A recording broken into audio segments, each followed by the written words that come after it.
It's your girl Jenese, and today I will be doing a next tutorial for you guys how to do Senegalese twist 5 different ways. Yes, 5 different ways you can get to do Senegalese twist. So enjoy this video, and I did not add any speed on this video because it's 5 different techniques I'm going to show you today, and the video is not long, so please go ahead and watch it and enjoy.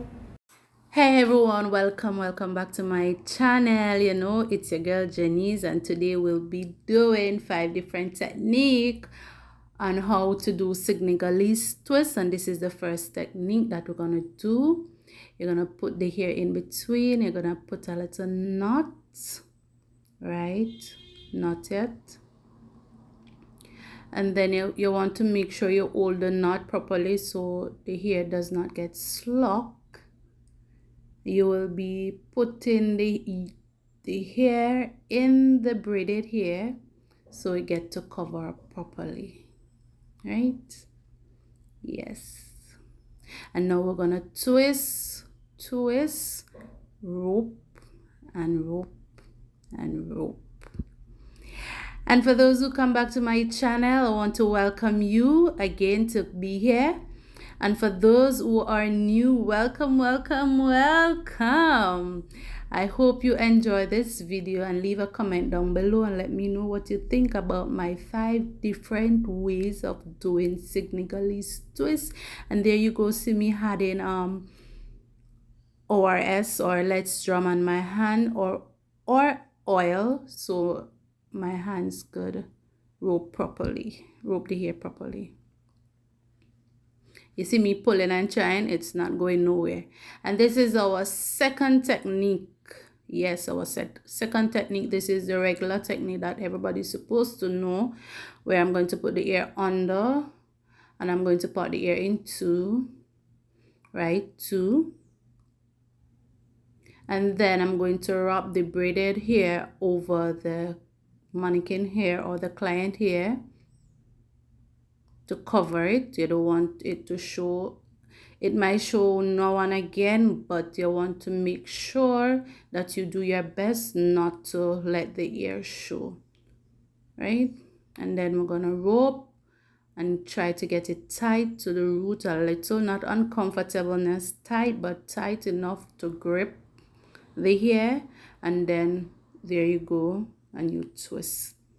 And you twist down. At this point in time, you might want to add ORS or less jam or oil on your hand, which I did, because the hair kind of a little bit rough and you want your hand to slide on the braid. You don't want the braid to feel dry or anything like that on your hand. And now we're gonna do our third technique, and this is basically where I'm going to plait the hair halfway or like an inch, less than an inch, and then I'm going to part the hair in 2 sections. On either side should be the same size. You don't want to get any bumps. Yeah, the hair keeps sliding out my hand, but we have to try hold the hair, cover the hair, and then we twist. So any one of these techniques can be used on any person or any texture hair person. I suggest this. You see me pulling out it back because I want to cover the mannequin hair or the client hair or the person here you're doing. I want to cover it, and I don't see much of the hair. And as I was saying, I like this technique that you see I am doing now because it is long lasting. And this is going to be our 4th technique, and this is the knotless technique. Yes, knotless technique. So I'm going to plait the person here first, and then I'm going to add here over it. Yes.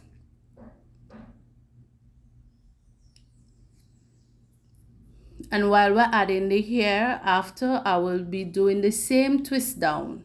It's just that I am showing you that you can actually do this twist, because some person have sensitive scalp. Some hair are thin, some hair are thick. So you want to know, you have to know, the person who doing the hair, you have to know what technique. But any of these technique could use on anyone here, right? So I try to use this sprung clip to, yes. And then you twist down like normal twist.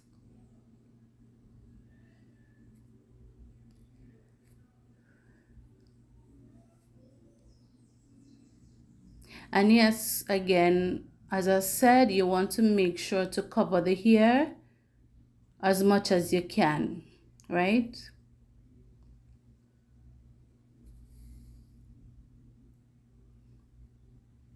And there I'm showing you that that one don't have any knot and that one have a knot. So you could choose either one you want to choose. Now this is our last technique, and this is the rubber band technique. Now this technique is kind of tricky for some person.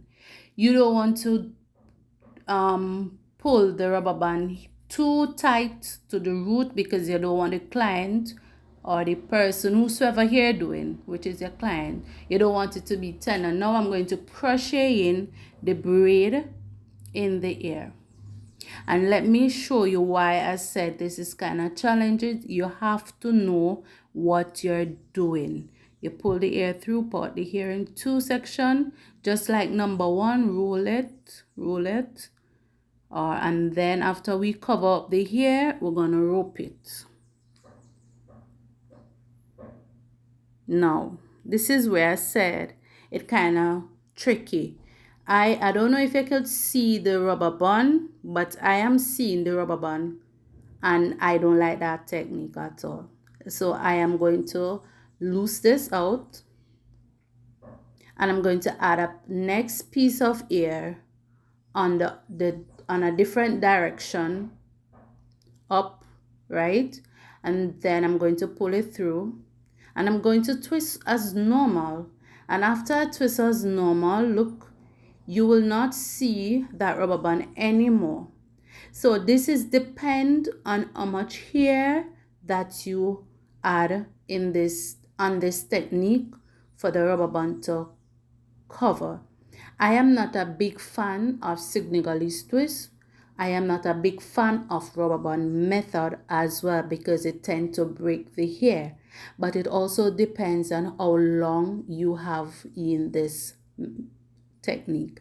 However, I want to thank you for watching Jenese Hair Salon, and thank you for coming, and I hope to see you again. Please comment down below and let me know what technique you will be trying out next.